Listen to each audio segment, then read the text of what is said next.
ಸ್ವಾಮಿ ವಿವೇಕಾನಂದ ಅವರು ಪದೇ ಪದೇ ಮದ್ರಾಸ್ ನಗರಕ್ಕೆ ಹೋಗ್ತಾ ಇದ್ದರು. ಅವರು ಹೋದಾಗ ವಿದ್ಯಾರ್ಥಿಗಳು ಅವರನ್ನು ಸುತ್ತುವರೆದುಕೊಂಡು ನಾನಾ ರೀತಿಯಾದ ಪ್ರಶ್ನೆಗಳನ್ನು ಕೇಳ್ತಾ ಇದ್ದರು. ಒಂದು ಸಲ ವಿವೇಕಾನಂದ ಹೋದಾಗ ಕೃಷ್ಣನ ಒಂದು ಚಿತ್ರ ಅವರನ್ನು ತುಂಬ ಆಕರ್ಷಿಸುತ್ತೆ.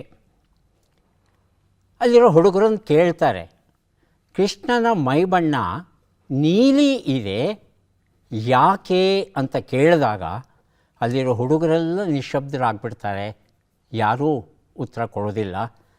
ಆದರೆ ಒಬ್ಬ ಹುಡುಗ ಮಾತ್ರ ಕೊನೆಯಲ್ಲಿ ನಿಂತಿದ್ದವನು ಹೇಳ್ತಾನಂತೆ, ಬಹುಶಃ ಅದು ಅನಂತತೆಯ ಸೂಚಕ ಅಂತ ಹೇಳ್ತಾನೆ.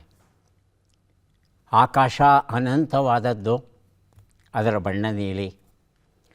ಸಮುದ್ರ ಅನಂತವಾದದ್ದು, ಅದರ ಬಣ್ಣ ನೀಲಿ.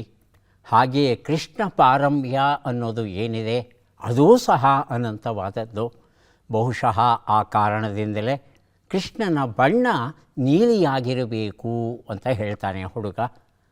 ವಿವೇಕಾನಂದ ಅವರಿಗೆ ತುಂಬ ಸಂತೋಷವಾಗುತ್ತೆ. ಆ ಹುಡುಗ ಯಾರು ಅಂದರೆ ಸಿ ರಾಜಗೋಪಾಲಾಚಾರಿ, ರಾಜಾಜಿ ಅಂತ ಜನಪ್ರಿಯ ಆದಂತಹ ರಾಜಕಾರಣಿ, ಲೇಖಕ ಹಾಗೂ ಮುತ್ಸದ್ದಿ.